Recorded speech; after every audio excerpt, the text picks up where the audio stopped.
எல்லோருக்கும் வணக்கம். நான் உங்கள் டாக்டர் சங்கரி பேசுகிறேன். இன்றைக்கி நான் பேச போகிற டாபிக் என்னென்னா, என்ன பேஸ்ட் யூஸ் பண்ணுறது, என்ன ப்ரஷ் யூஸ் பண்ணுறது.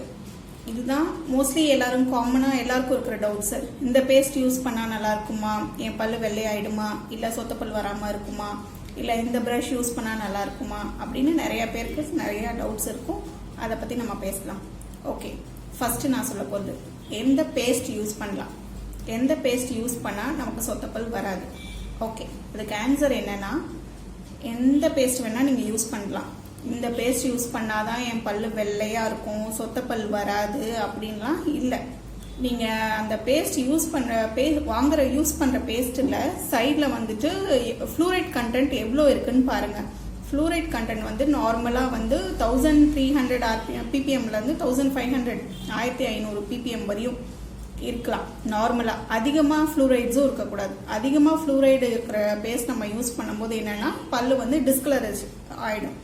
ஸோ வந்து மோஸ்ட்லி வந்துட்டு அது எல்லாமே கரெக்டாக பார்த்து தான் வந்து பேஸ்ட் ரெடி பண்ணுறவங்க மேனுஃபேக்சர் பண்ணுவாங்க. ஸோ அதை பற்றி நீங்கள் கவலைப்பட வேண்டாம். எந்த பேஸ்ட் வேணால் யூஸ் பண்ணுங்கள். எல்லா பேஸ்ட்டும் நல்ல பேஸ்ட்டு தான். ஒரே ஒரு இது என்னென்னா, நீங்கள் வந்து பேஸ்ட்டு நல்லா வச்சு ப்ரஷ் பண்ணாலே போதும். எவ்வளோ பேஸ்ட் மேடம் வைக்கிறது, ஃபுல்லாக ப்ரஷ்ஷு ஃபுல்லாக பேஸ்ட் வைக்கக்கூடாது. ஒரு சின்னதாக ஒரு பட்டாணி அளவுக்கு பேஸ்ட் வச்சு நீங்கள் ப்ரஷ் பண்ணாலே போதும். ப்ரஷ்ஷு பிரிஸ்டில்ஸ் ஃபுல்லாக பேஸ்ட் வச்சுட்டு நிறைய பண்ணால் தான் நமக்கு வந்து பளிச்சுன்னு இருக்கும், நம்ம பல் சொத்தப்பல் வராது அப்படின்லாம் இல்லை. சின்னதாக பட்டாணி அளவுக்கு வச்சு ப்ரஷ் பண்ணுங்கள், அது போதுமான அளவு, அதுதான் கரெக்ட் அமௌண்ட்டு. நெக்ஸ்ட்டு டவுட் என்னென்னா, என்ன ப்ரஷ் யூஸ் பண்ணுறது. ப்ரஷ்ஷும் அதே மாதிரி தான். எந்த ப்ரஷ்ஷு, எந்த பிராண்டு அப்படின்னு, எது யூஸ் பண்ணுறது அப்படின்னு நிறைய பேருக்கு டவுட் இருக்கும். அப்படிலாம் கிடையாது.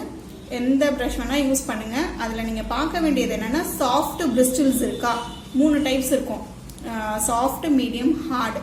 ஹார்டு யூஸ் பண்ணிங்கன்னா என்ன ஆகும்னா, எனாமல் வந்து நாளடைவில் தேஞ்சிரும் ரொம்ப ஹார்டாக நம்ம யூஸ் பண்ணும்போது. ஸோ அதை அவாய்ட் பண்ணுங்கள். சாஃப்ட் யூஸ் பண்ணால் எல்லாருக்குமே நல்லது. அதோட பிரிஸ்டில்ஸ் ரொம்ப சாஃப்டாக இருக்கும்.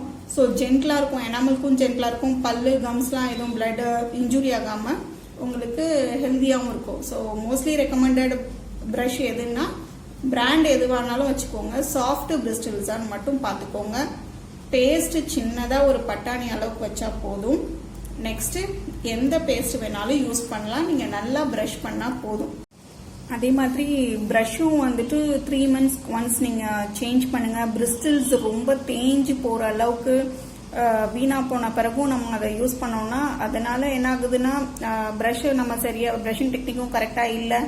ஏன்னா அது ப்ரஷ் பண்ணியும் ஒரு பிரயோஜனமும் இல்லை. பிரிஸ்டில்ஸ் ஃபுல்லாக இப்படி ஆகிடும். அந்த அளவுக்கு கொண்டு போகாதீங்க. ப்ரஷஸை சேஞ்ச் பண்ணிவிடுங்க. 3 months ஒன்ஸ் ப்ரஷ் சேஞ்ச் பண்ணுங்கள். நிறைய தண்ணி குடிங்க, காய்கறி சாப்பிடுங்க, பழம் சாப்பிடுங்க. வெயிலுக்கு நிறைய ஜூஸஸ் எடுத்துக்கோங்க.